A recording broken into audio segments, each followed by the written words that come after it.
The land had always been quiet, the kind of quiet that presses against your ears until you hear your own heartbeat louder than the wind. And for Daniel Crowley, that silence was the reason he bought it in the first place. A forgotten stretch of dry Arizona earth where the horizon seemed endless and the past felt buried so deep it could never rise again, or so he believed, until the morning his backhoe struck something that did not sound like stone or bone, but like history itself, cracking open, a hollow metallic echo that rolled through the desert and straight into his chest, stopping his breath. And when he climbed down into the shallow pit with shaking hands and brushed away the dust, the sun revealed something impossible, a carved stone disc etched with symbols so sharp and alive they seemed to move when he blinked, spirals and jagged lines circling a central figure of a warrior with empty eyes. And though Daniel was no archaeologist, he felt an instinctive dread, the kind that does not come from imagination, but from memory older than language, a warning whispered by the land itself. And as he lifted the relic free, the air grew colder. The wind stopped entirely, and the desert went silent as if holding its breath with him. He tried to laugh it off, telling himself it was just an old artifact, maybe worth a bit of money, maybe something to donate. But the laughter died in his throat when he noticed the blood on his palm, a thin line where the stone had cut him, and the blood did not fall to the ground, but soaked into the carving, darkening the eyes of the warrior.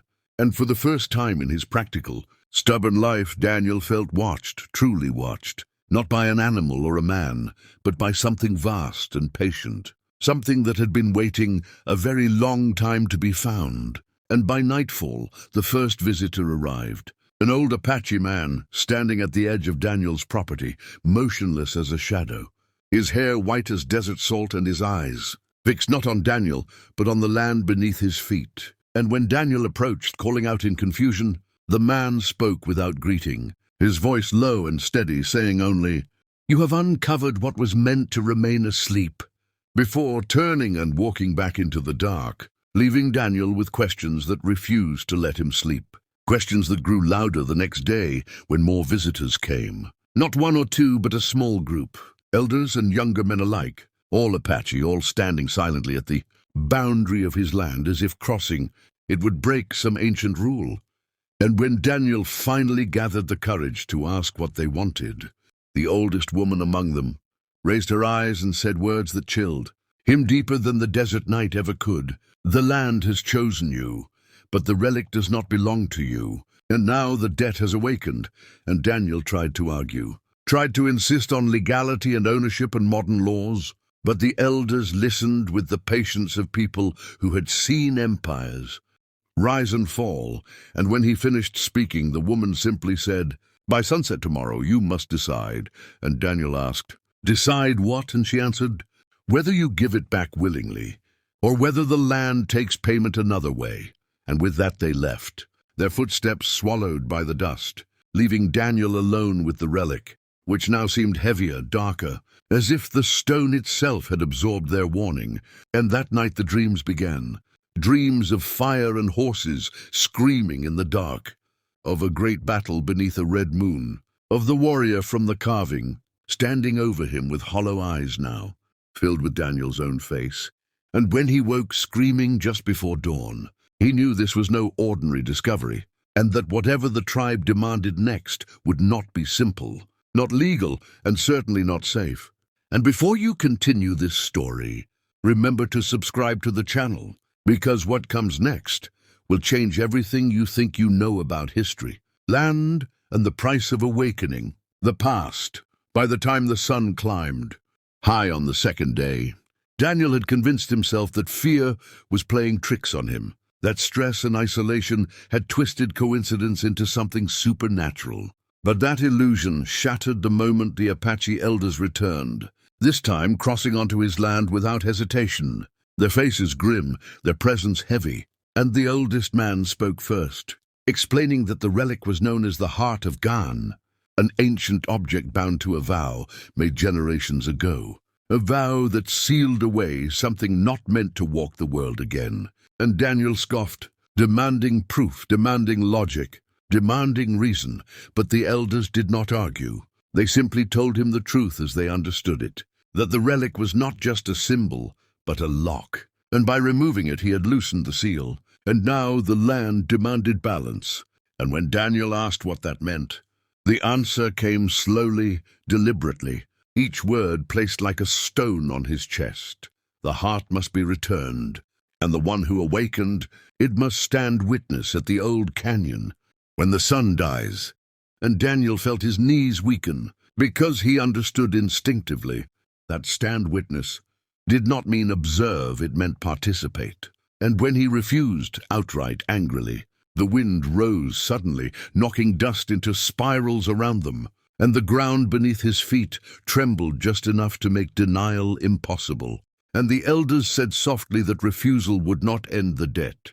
It would only change who paid it, that sickness, fire, and loss would follow him, his family, anyone tied to his blood, until the balance was restored. And Daniel thought of his daughter, hundreds of miles away, thought of the blood that had soaked into the stone, thought of the warrior in his dreams wearing his face. And fear finally crushed pride, and at sunset he followed the tribe into the canyon, carrying the relic wrapped in cloth that no longer hid its unnatural warmth. And as the sky burned red and purple, the elders began to chant, a low rhythm that seemed to awaken the rocks themselves. And Daniel felt memories that were not his flood his mind, battles, betrayals, promises sealed in blood and stone.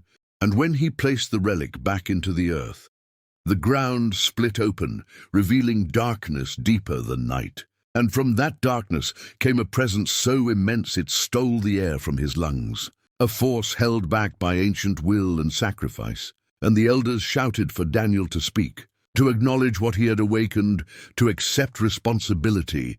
And with tears streaming down his face he did, confessing his ignorance, his greed, his arrogance. And as his words echoed through the canyon, the ground closed, the wind died, and the relic vanished, as if it had never existed. And the elders collapsed, exhausted but alive, telling Daniel the balance was restored, but the mark would remain. And in the days that followed, Daniel's land changed. The silence returned, but it was no longer empty. It was watchful, respectful, and Daniel sold the property, donating the money to Apache preservation efforts, never speaking publicly about what happened.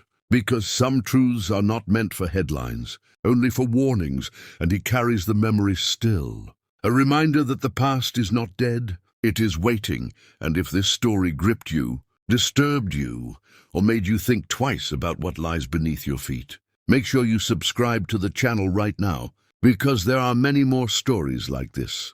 Stories the world forgot, but history never forgave.